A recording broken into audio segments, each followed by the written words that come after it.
Welcome back to Eagles Draft Central. We're going to dive into the Eagles' positional needs today and see what we might be shopping for in the draft. And I don't quite agree with this author's take on it, but we'll rearrange the list as I see fit.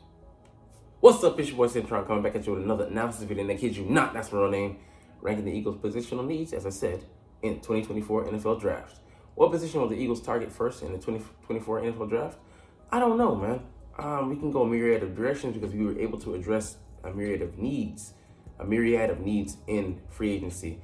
And some of them might not exactly fit the square hole to a T, but something's better than nothing. And we were able to, replace some things, patch some things, and how well that patches over is yet to be seen, but it's anyone's guess as to where we will focus on, because doing that allowed us the freedom, the flexibility to be able to pounce on any position and maybe go BPA, best player available, and take what comes to us. Or we've got some ammunition with his 2 second-round picks at 50 and 53 to trade up if we want to. I hope we do for like a corner, Terry Arnold, but in my preference, I would love Quinyon Mitchell, but we'll see.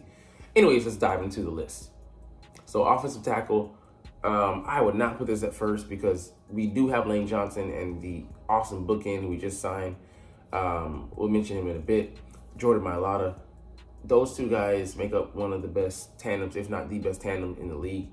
And while Lane is 34 and he's missed a couple of starts over the past couple of seasons, I do believe that he's still durable enough to be dependable. He said he wants to play 2 to 3 more years. I don't see him, I'd say 2 years. And even though he, certainly by the, way of looking at the tape, the eye test, he regressed. His regression is still, the best right tackle in the league. It's him versus him. And it always has been in his prime when he reached, the height of his powers. And look, drafting a guy, I wouldn't argue with you getting one of the, the top 8 guys in this draft. Look at the list. You got guys like Taliesin Fuaga, Joe Alt, Troy Futanu, Fashanu out of Penn State, J.C. Latham, Amaris Mims, Tyler Guyton. And you still got guys like Morgan, the guy from Yale, I'm forgetting. There's another guy out there, BYU, Suamata. You could take any of those guys and I'd be happy. I'd be fucking happy. The draft is really that deep, and with all the conflation of the other positions, the overvaluing of certain guys like quarterback, it's just, it's going to be a hard to come by position. It's going to push some of these guys down to the second round and some into the late first, where, we'll still have a pick, and we could trade down and still get the guy that we want and then add more ammunition. So there's so many routes we can go. And, a guy like Andre Dillard is still out there. I'd rather sign him as a free agent and, bring him back on a modest deal to cover our asses in the interim. And we're still in great position. Look, Jordan Mailata, Landon Dickerson, Cam Jurgens, and you slot Tyler Steen in there for now because he has the leg up on anybody that's coming in. And then Lane Johnson, that's still going to be a stellar line. The best line for me. If not, it's top 5 still. So you can't argue with that. So for me, whether you address this position or not, right tackle / right guard, it would be nice if we can get a combo guy, a guy that can be a guard in the interim and then take over for Lane Johnson at right tackle in a few years. You never know, but you want to be, well stocked. But I believe Tyler Steen could be a swing tackle. And like I said, Dillard will allow us the flexibility not to have to pounce at that position this year. But like I said, just go second round. Or potentially even third round with, I think it's Kieran out of Yale. He probably is slotted to go around in that third round area. There's so much that can be done. And just let Jeff pick his guy and draft him into Stoutland University and get him ready for the prep courses, remedial courses if need be, because there's no rush. He's going to graduate. Don't worry. All right, number 2, they have cornerback. And I admit, this is a pretty dire need. I might put this at 1 for me, personally. But, we got guys like Keely Ringo in the building, Darius Slay, who's older, James Bradbury, who looks cooked, Avonte Maddox. We'll get to that in a second. But yeah, Slay's turning 34. Isaiah Rodgers, how's he going to be when he's reinstated? Because I believe he's an outside corner. Though you might want to look at him on the inside, but I think, we should try him on the outside, to be honest with you. Keely Ringo could be, a key reserve.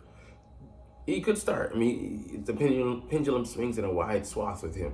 I do believe we need to add young, fresh blood to that position. Could that be TJ Tampa in the second round? Couldn't I mention the first? We swing up a guy like Kool-Aid McKinstry, towards the end of the first round. There's many different directions we can go. Second round, I would love Max Melton because I don't think he's going to make it to the third. Kyrie Jackson could be had in the third. The corner out of Oregon. It all depends on what we want to do, and a lot of these are domino effect. Where we decide to go in the first round will decide whether you slot these other guys in and what number of moves you can make, and then we could just end up addressing it with via trade how he's favorite route to go, bringing in or free agency signing with James Bradbury, but he's signed he traded for and signed Darius Slade to a deal for a third and a 5 from the Lions. So I mean, I don't see it being a do or die type situation, but I do want to bring in a guy, young blood. I would rather raise up a young cornerback than to go the mercenary route. We'll see. Interior offensive line, for me, this is not a pressing need. Like I said, because we have Tyler Steen, we have Matt Hennessy there in a pinch, and I know O-line play is the key, and Nick Sirianni didn't address Tyler Steen as a option at right guard, but I see him as that. I think they announced him as a guard. So, like I said, maybe for me, best case scenario would be drafting a guy who's a tackle who can play there in the interim, and then transition years down the road whenever Lane decides to hang the cleats up. But it's not a pressing need because 4 out of 5 positions, and then potentially Pro Bowlers. We don't know how. It really is a swing state type deal with Cam Jurgens at center, because a lot's going to fall on him. Who's going to make the line calls? Could it be Landon Dickerson in the interim until Jurgens takes over in a couple of years? We don't know, but we're in pretty damn good, enviable position. I will say that. Edge rusher, it's kind of, ticky-tacky, hit or miss, touch and go. That's the word I was searching for. I'm going through the phrases, but we shipped out Reddick, and I was sad to see him go, but it makes financial/long-term roster building sense. And hate it or love it, it is what it is. But how he's always going to make those moves. His predecessor was Joe Banner. That's how he operated, and how he has taken after him in that regard. And we still have Brandon Graham as the third or fourth guy, maybe the fourth or fifth guy. Zach Bond as the potentially third, fourth, or fifth guy. I believe he's going to be the third. Going to be the surprise. Julian Okwara, we don't know where he sits, but he's on that list. Another guy who I'm forgetting, I can't remember his name, Nolan Smith, who is third, fourth, or fifth. Josh Sweat, who was our number 2, but a starter. And the apple of our eye, Bryce Huff in free agency, is going to be number 1. But, we don't know how he's slated to hold up in the run game. And he's going to be projected to play not more than 400 snaps as a starter here in Philly. But, we're in a great position, despite that, with, the depth there. But for me, the swing state guy is Zach Bond. He really is going to make or break this pass rush, because I don't know that we're done. But the room is full. It's fucking loaded. And I'd love to add a guy like Marshawn Nealon in the third. That'd be perfect for me. We don't have a third round pick right now, so we'll see how that goes. But I'd love to get a guy with some size, not sacrificing too much of speed. But he can be a power guy, but he's just got to be effective coming off the edge and have a talent for getting out to QB, be a hunter. So we'll see how it goes. But for me, it's not a pressing need because we have so much depth. I could push this one down, but I could see it being at 4 as well, because I think how he really could want to address it, and it'd be valid, because beyond this season, 2025, we will have Bryce Huff and Nolan Smith on the roster, and Graham's going to retire. Bond is on a 1-year deal. All those other guys, Julian Okwara, 1-year deal. And we don't have the coffers will be a little bit dry. So we want to restock. Starting with 2 guys, Josh Sweat probably might not resign. Could. We don't know. But starting with those 2 guys is a great starting point. But that's contingent upon Nolan Smith showing something this year. Wide receiver, for me, this is a greater need. It's a sneaky high need because we didn't get a lot of production on the third guy, and we don't need to per se because we have A.J. Brown, Devonta Smith, our tight end, golly, Dallas Goedert. Those are the top three pieces, and including the running back, you're going to be maybe fourth, fifth option at best, and that's not including a backup tight end who could maybe be better than you. That being said, if you had a guy who could come in and provide a spark there, like we wanted Quez to do, gave him 2 seasons to do so, and he failed. Ultimately, Zacchaeus never trusted him. I believe he could make plays for us, but if we can have a guy come in, via the draft and be, let's just say we get Malachi Corley, I'd love that pick. Might be right now a a Debo Samuel's light, and he could be that effective, but it could be Xavier Legette, even though I think that's too pricey for us. Lat McConkey I would love, but again, too pricey. Xavier Worthy or Adonai Mitchell, some of that ilk, man, I would love, but like I said, I don't think we're going to invest that much capital because I don't think we put that much of a premium on the position. We do have Paris Campbell and Devontae Parker, but those are more holdovers, insurance policies. I want to see us bring in someone who has a legit chance to be a threat out of the slot. And that's the third guy who can flex on the outside as well. So 5, I would put it at 4 for me. Tight end, 6 or 5 is a good number for me because we love to have a backup plan in place. We did for Zach Ertz, drafting Goddard. Brent Selleck, his protege was Zach Ertz.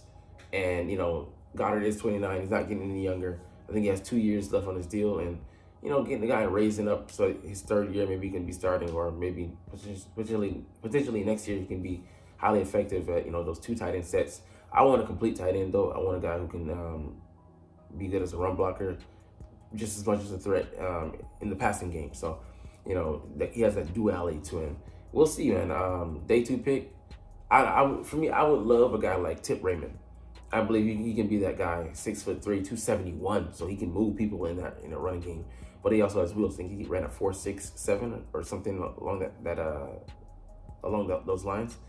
Great guy with great potential to develop as a number 2, and then potentially being able to take over with that skill set.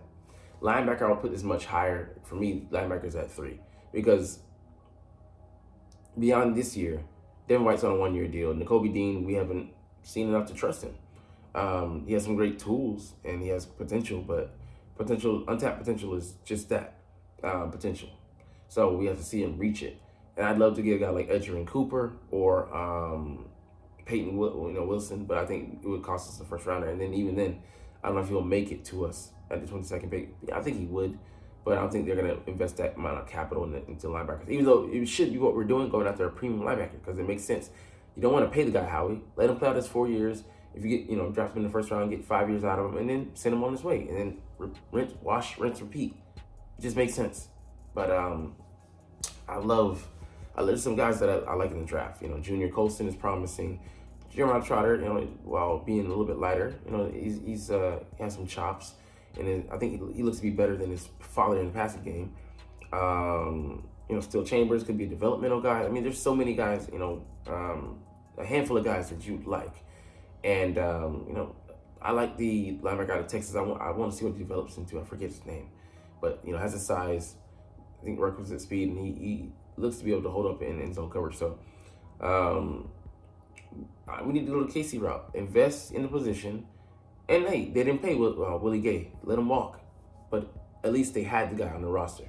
So, defensive tackle, for me, this is way down the list. We got Jalen Carter, Morrow, Jordan Davis, Milton Williams, Marlon Tuilotu. Marlon be gone. Milton could be gone, but I see maybe us making a deal to keep him around. But you got Jordan, Morrow, and Jalen. Those are good starting pieces to roll with. You can add guys in next year, so this is not a pressing need. I'd put this at close to the bottom of the list, along with specialists. And there is a need. We'll get to that in a second. But safety, I'd put, right around this area, 7, 8, 9, somewhere. But for me, we only need the 4th guy. We just signed Reed Blankenship to an extension. 2025, he'll be here an extra year. This was supposed to be his last year. Sidney Brown, he's on the men, but for me, he's a key cog, the 3rd guy who could potentially be a starter alongside Chauncey Gardner-Johnson. We got him for, 3 years. So having those three guys, Reed, Sidney, and Chauncey, you feel pretty secure. Even though Reed, people doubt his abilities as a starter, I still believe in him. I think CJGJ is going to allow him to play the perfect role and play in the lower part of the field, and he's going to be able to make plays. He's going to be freed up to make plays, similar to what Devin White playing the behind N'Kobe Dean will theoretically allow him, to do that this year, which I think is going to happen. So, running back, I would put it. I mean, it's in this area, 7, 8, 9, 10. I think for me it is a little urgent. I'll put it maybe at 6 because we have Saquon, but he's had his great season injury, or just not as effective, and he's not the special player that he was in when he went second overall, but he still is pretty damn good, and he's still pretty damn fast, reliable, can pass block, can do everything. So I would love to get a protege, a third round guy who I have my eye on. I want Isaac Grendo, my friendo. Size, speed, way faster than Saquon, which is scary. Not as popping. He doesn't look like he runs at 4.33, and he can develop some other tools. If he ever gets any amount of wiggle, a semblance of it, he's going to cook. So this guy, run back, you can draft late and develop. For me, he could be our Isaac Pacheco. Quarterback, afterthought, because we already got the guys, requisite guys. For me, this is a specialist. We need to get a return guy. Low end deal because we got a punt returner in Britton Covey, but I would love to get a kick returner with the way the new rules have changed. More like a running play. And we're gonna, if we don't attack this position, we're gonna be behind the 8 ball. All right, let's get into a few other things. Jordan Mailata has signed a massive extension for him. Extra 3 years, put on $22 million average, $66 million overall, $48 million guaranteed, $20 million signing bonus. He gets that money. This is his second contract with us. Third contract. And the first one, he was a 7th round pick, a gamble, and he was an international gateway player. Dream come true. He's didn't play a lick of football, was a rugby star, and then came to the Philadelphia Eagles, and life changed for him. And this is life-changing money because he's made $100 million now, or he's set to make that in his contract, and he's still not done. Still a younger guy, still ascending talent. Love to have this guy in the building, and he's gonna play longer than Lane, so we're gonna have the left side locked up for the foreseeable future through 2028. Love to see it. Love that, and sad to say that Hassan Reddick, him not being here, allows us to do this. So sad to see him go, but you gotta put a premium. I've come around to it finally, especially the past couple of years, but putting a premium on the line play, D-line and O-line is where it's at. You build from the interior out. All right, the last guy that we did also resign, so, bringing back our own, one, Avonte Maddox. So I am excited about this signing, but temper those expectations because the guys think he can't stay healthy. So this is an insurance policy for me, and who do we replace him with in 2023? James Bradbury. Then goes to Amari Goodrich.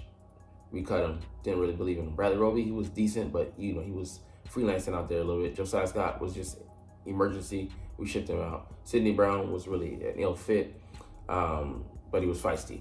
Eli Ricks, super ill fit, getting jipped out of his shoes against the Cardinals, and it was hard. But he missed 14 games.